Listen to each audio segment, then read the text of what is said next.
Hi everyone and welcome back. Thank you for joining me. It's Derek Elderman here again from the AVBA, and once again I've got Rosie Overfield with me from Crampton Consulting Group. Rosie will be presenting at the AVBA on the Move series this year, 2014. Morning Rosie. Morning Dick.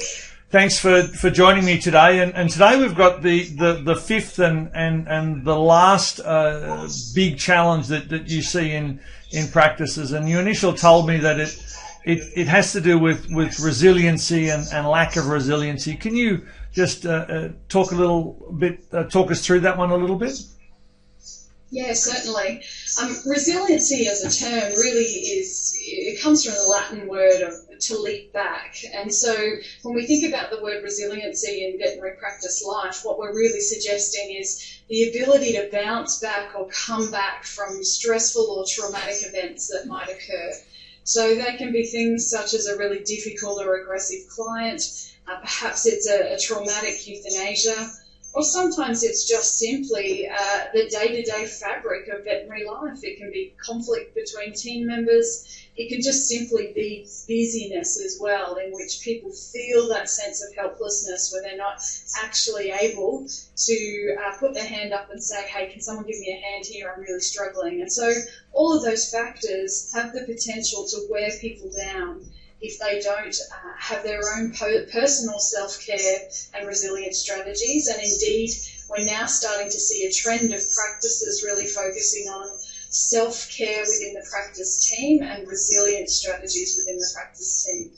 You've opened up a whole can of worms for me, what you just said, and I see our industry as being one of the most difficult, challenging industries with respect to burnout, lack of money for everyone, poor leadership strategies, euthanasia, compassion fatigue, all those sorts of things. And as I go around practice, I see so many people transitioning and rolling through. They come in it as great, fantastic, love it, and 5 years later they're out of the industry because they've burnt out.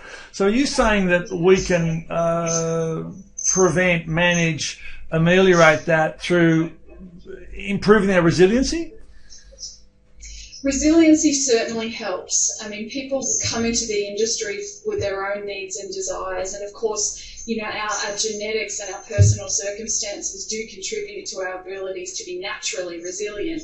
But yeah, absolutely, there's certainly a lot of strategies within practices that can help people mitigate compassion fatigue and really bring the team together and unify the team so that when they do face challenging events, they're able to not only work together, because inherently, when we become quite hyper-aroused and quite overstimulated by the environment, and we're constantly in that chronically stressed mode, we tend to be quite inwardly focused, and that's a really natural response to stress. So by creating team resiliency, and I'll talk about a number of those strategies at the workshops, we want to help people move away from simply turning inwardly, making themselves as small as they can and stepping away from the team, and being able to talk to each other, protect each other, and move beyond those events as quickly as possible.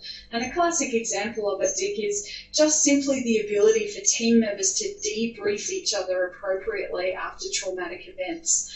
The last thing I like to see is when someone comes out of a particularly horrible euthanasia as a veterinarian, and they come out and they say, oh my God, that was just so awful. And someone turns to them and says, well, why don't you make yourself a cup of tea and go and sit outside for a while?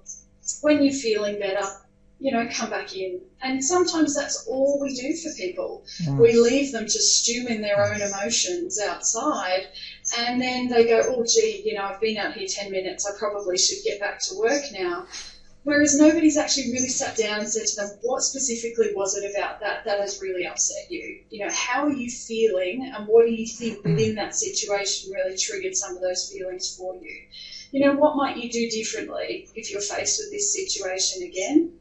And then having someone to work with them to look at the rest of their day and break it down into chunks and say, okay, so let's focus on this. I'm going to check in on you again, etc., etc. So just tightening up some of those things that we do a little bit of and be doing a lot more of and doing it more effectively can certainly help people bounce back or leap back, as the expression goes, from those traumatic events. Wow, that's that'd be an amazing set of skills to bring to a practice. I can see how that would be hugely beneficial from so many perspectives. Yeah, and you don't have to be a counsellor to do it, Dick. I think that's the mistake people make. You just need to be able to put your hand out and grab that person, take some time with them, and really just ask them a couple of key questions just to help them work through that themselves and not sit spinning in the emotion for days, weeks, months, thinking that that's normal and that's the way they should feel in their job. Great. Thank you very much, Rosie. That's been a huge insight today. Thank you very much. Really appreciate your time. Thanks, Dick. Appreciate yours too.